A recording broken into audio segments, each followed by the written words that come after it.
Hello to my good people. Thank you so much for tuning in to our channel today, and remember to hit the subscribe button, my good people. So day 10 of this 2025, and as I told you, my good people, we are still going on with our challenge.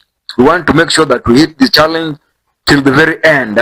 We remain sober and hit things head on, my good people. So remember to keep it clean. Remember to stay safe, my good people. Or if you are taking it, remember to be responsible, my good people. So today we are not going to talk a lot about so many things. We want to talk about things that we all know, things that has been trending this week, things that everyone has been talking about. And first of all, we want to dive deep into this CCTV footage that the husband decided to put it on public and to display it on public, and the woman was almost stabbing the husband and doing mapangale in the house. I don't know what was going on in that house because we were not there, or we are not DCI to analyze or to know the deep story behind it. But we know the shallow video that we saw, the 1 minute video that we saw. We can judge from the things that things were not going well with the boy child. Boy child was almost being disturbed, or was almost getting killed, my good people. So there is also a photo of how things went down of the guy. I think you can see the photo of the guy at the your TV. Or you can display the photo, and this is also the CCTV. Just take a look, my good people, and see.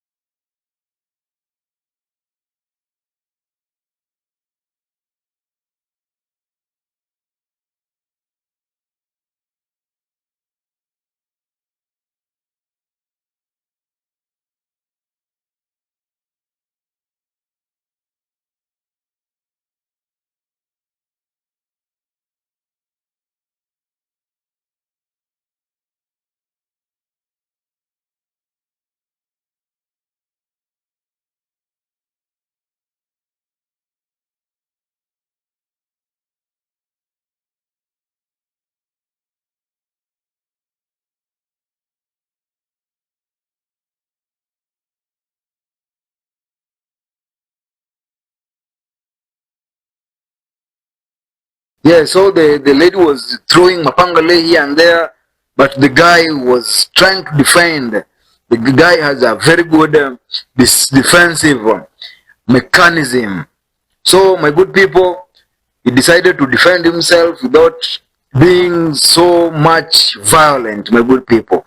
So, as we can see, my good people, this is not the video that came out surfaced this year. It happened like 2024, but I think because the issue is now into police case or into public domain, they decided to release the video. So if we see about we see on the social platform what people have to say about it. You can see some people are saying, oh, kuna couple wako na CCTV kwa nyumba, inamaanisha kuna vitu au ufanya. Ukiona couples wako na CCTV kwa nyumba, inamaanisha kuna vitu au ufanya. That was one of our president hosts, Mr. Osama Otero, was trying to say that. And Dre, putting a CCTV in your house because you have a abusive partner is crazy, man. Yeah, we can also say that it's very crazy to have a CCTV in your house. Yeah, but if you think it's wise to put it, pia kuna watu wanasema CCTV kwa keja ya spouse ni nasty work. CCTV kwa keja juu ya spouse is a nasty work. Yeah, because you find some people used to put CCTV outside because of the thieves or because of the nannies.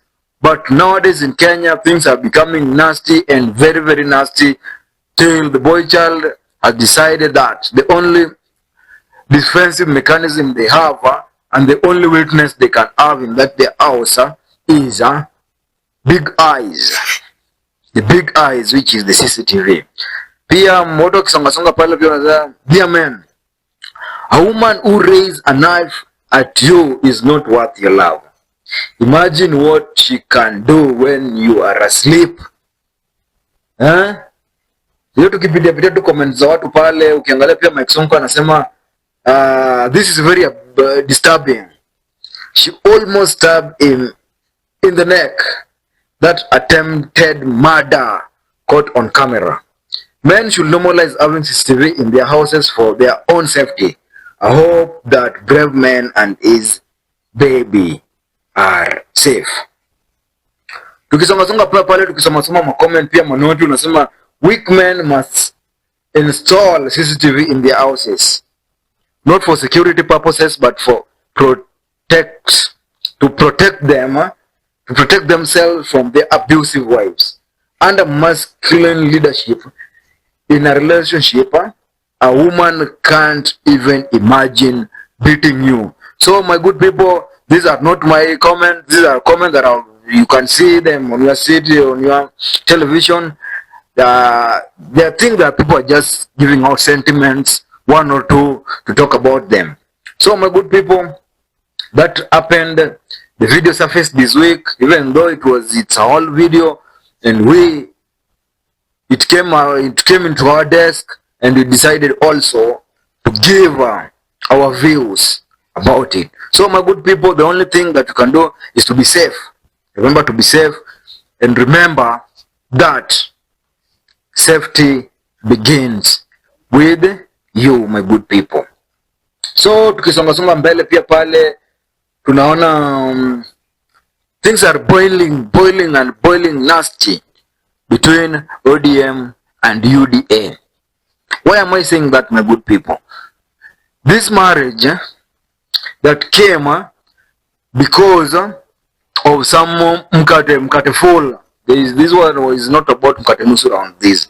It is because of mkate full that they decided that you, Mr. Odinga, we are going to give you a mkate full in AU.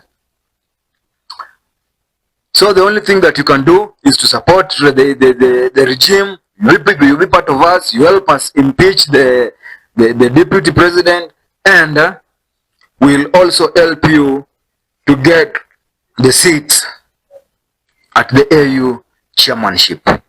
And my good people, things are not happening the way it is not easy, and we all knew that it was not going to be easy, because charity, they say, begins at home.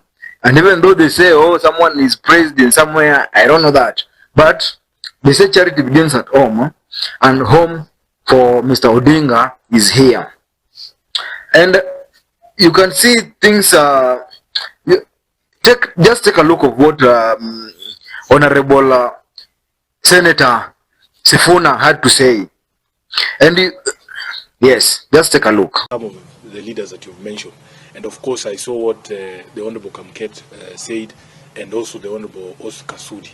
The truth is that we know now that they understand that this thing, it is irreversible now. The damage that this government has done to its own reputation is irreversible. They know that there is very little that can be done between now and 2027 to reverse the fortunes of this regime. So you can see that they have become irritated, agitated. The young Kenyans on social media have succeeded in getting under their skin. If you go to a function and speaker after speaker is only talking about social media and curtailing the freedoms of the young people, lecturing us about respecting other people, and yet these are some of the vilest politicians on the mic. They themselves cannot show you the respect that they want other people to show them. So for me, it is the clearest indication, and I want Kenyans to take confidence in the strength of our constitution to defend itself. Nobody can stand somewhere and tell us they will manufacture another president for 24 years. It will not happen. Honorable Kamket should be told. It will not happen. This is not 1980. This is not the generation that they used to sell fear to. The Kenyan of today is a Kenyan who understands the constitution, their rights. They know for a fact that you cannot impose yourself on Kenyans. I am telling you, the only way for any elected leader to win re-election is to do the things you promise to do for Kenyans, is to make the lives of Kenyans better. Now that they understand that it is going to be impossible for them to deliver on any of the promises that would make Kenyans look at them favorably, they are now openly threatening to violate the constitution and the rights of Kenyans and to try and force themselves upon the people. As a person who was in the campaigns in 2022, when we were being backed by a sitting president, these are not strange pronouncements. They are very familiar, because there are people in our camp who used to speak the way Kina Kamketa speaking and telling the country, oh, hii kitu imeenda, oh, there's nothing you can do, tutanyorosha wewe, hatuwezi kuachia mwizi. But I'm telling you, with the sort of anger that Kenyans have, the day a Kenyan is given a ballot paper like this, once he crosses against your name and puts it in the ballot box, that's the end of the day. That's the end of everything. So I want to assure Kenyans that this chest stamping should not scare anybody. Just come out and express yourself. Speak, because these constitutional freedoms that we enjoy, they were very hard fought. They were fought for by blood and sweat. You know, you can see that there's a lot of nostalgia from the old Kanu hawks to go back to those days where you could just abduct someone and throw them into a prison without trial. But at least that was the law then. It was legal. There was a law that backed that detention without trial. But that law does not exist anymore. The Constitution now requires that if you arrest somebody, you have to produce them to court within 24 hours and charge them. And you have to demonstrate to the magistrate why you need to hold them in custody. The reason why they are abducting these young people is because there is no law that exists that says you cannot insult a leader. There is no law that says that you cannot insult the president.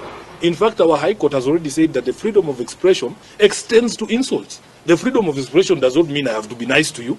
It doesn't mean that I am forced to say things that you want to hear. Freedom of expression means I have to speak the way I see things. And instead of them addressing, why are Kenyans so angry? How did we get here? Because after the president was elected in 2022, by all accounts, William Ruto was one of the most popular politicians in the country. What did he do in the intervening period to lead to a place where he's being insulted left, right, and center?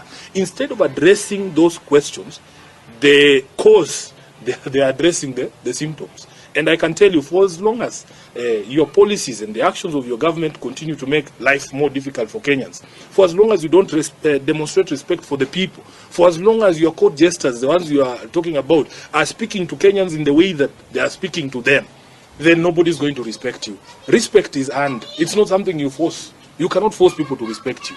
Respect is earned from how you conduct yourself, how you relate with people, how you demonstrate respect for the people as required under Chapter 6 of the Constitution.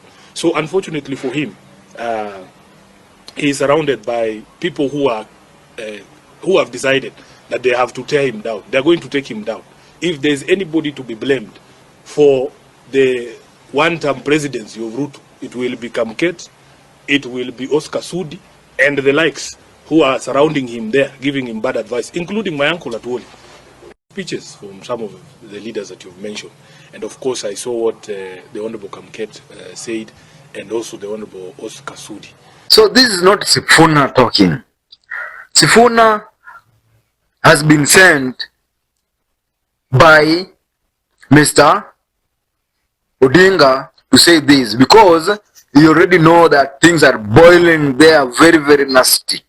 Things that are boiling are not, is not ready to take the things that are boiling there, my good people. Because you can see, even the Burkina Faso president said that if the democracy is all about abducting youths or abducting your citizens, then is not going to be part of the democracy, my good people. So you can see that this man is facing a lot of challenges. Yeah? And we know that once Mr. Odinga is back home after working on this, the past 1 year, looking for the chairmanship, once he'll be back home, because we need him back home, we know that he's going to be fully in a position. He will be the one now leading this mass that we are seeing going there, and he'll be the one checking the government on toes. And this time it will be genuine. It will not be the thing that you see, the blackmailing that has been going on. No, it's going to be genuine, because we know that, my good people, Ukombele, there's nothing that this man is going, or the man is not going anywhere. The man is coming back home to be with us, and if you want, you can take this to the bank. Though, us, we wish him all the best. We want him to prosper. We want him to make sure that everything goes on as required, my good people. So as we move on, we also see that there's this thing known as CBC. So CBC, we don't know about it. We as parents, we don't know anything to do with this CBC, my good people. Yeah. What we have been told, we take the kids we take the kids to school. The kids are just there. We are waiting. We don't know if there is class 1, we just don't know. Well, you know that kids are going to learn, kids are going to do whatever they are doing, but even look at what Governor Natembeya had to say about the CBC, my good people. Yes. Now, kuna jambo ambalo ningependa pia Wakenya kabisa msimame na muongee na mheshimiwa hapa MCA amesema. Maneno ya elimu ya Kenya sasa, basic education. Hii mambo ya CBC. Ukiangalia CBC, mimi mwenyewe sielewi CBC. I don't know. Na nimeuliza walimu hawaelewi CBC. Mzazi haelewi CBC. Ministry haelewi CBC. Hata ukiona president haelewi, maana anaweka task force waangalie mambo ya CBC. We are wasting the future of our children. Na hii nakani watu walikaa mahali wakapanga njama. Maana elimu ndiyo equalize mambo. Mimi bila elimu singekuwa nimesimama hapa. Ni elimu na kuinua mtoto maskini, mtoto tajiri mnakuja kukutana mahali kwa sababu ya nini? Ya elimu. Utakuwaje na education system ambayo haijulikani mahali popote? Hata si wengine walifanya mtihani, results zikatolewa, hata kuna mtu anajua kama zilikuwa release. Ilikuwa class 6 ama class gani? Ilitolewa, hakuna mtu anajua. Atunaambia tu below expectation, exceeding expectation, sijua pate. Sasa kila mtu amepita, hakuna mwenye ameanguka. Sasa watoto wanaenda shule kwenda kucheza tu, maana hakuna mtihani, hakuna nini. Hii kitu inafanyika wapi dunia hii? Watu hawache mchezo. We need to get very serious.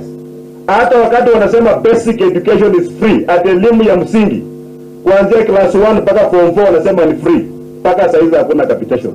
Hakuna pesa imekuja kwa shule, watoto wa day school wako nyumbani hawajalipia fare. 22,000 na haijalipwa. So tukisema kwamba elimu ni bure, watu wetu waje tu kwa elimu ni bila malipo. Hapana sema kwamba elimu bila malipo, unalipa 22,000 kila mtoto, alafu nakubali mwalimu head teacher anaongeza pesa shilingi 10,000, 15 ati ni ya lunch. Hiyo pesa ya lunch inafanya mtoto atumie 22,000. Na tunakaa tu ni kama nje ambayo not governed by law. B hiyo hana habari, A hiyo hana habari, Director Education hana habari, na mtoto amefukuzwa nyumbani kwa sababu serikali imeleta pesa, lakini mwalimu ameongeza yake 10,000. Na hiyo 10,000 wasema ni ya chakula, ni mahindi tu na maharagwe. Sio chakula ya maana, unapata tu maharagwe kidogo na mahindi mingi. Na mara nyingi unaona mwenye anauza hiyo mahindi gunia moja shilingi 10,000, then unapata mwenye supply ni principal tena. Sasa mkilipa fees anakata ile kwanza ya lunch kwanza, yote mambo ya nini? Mambo ya fees. We have wasted the future of our children.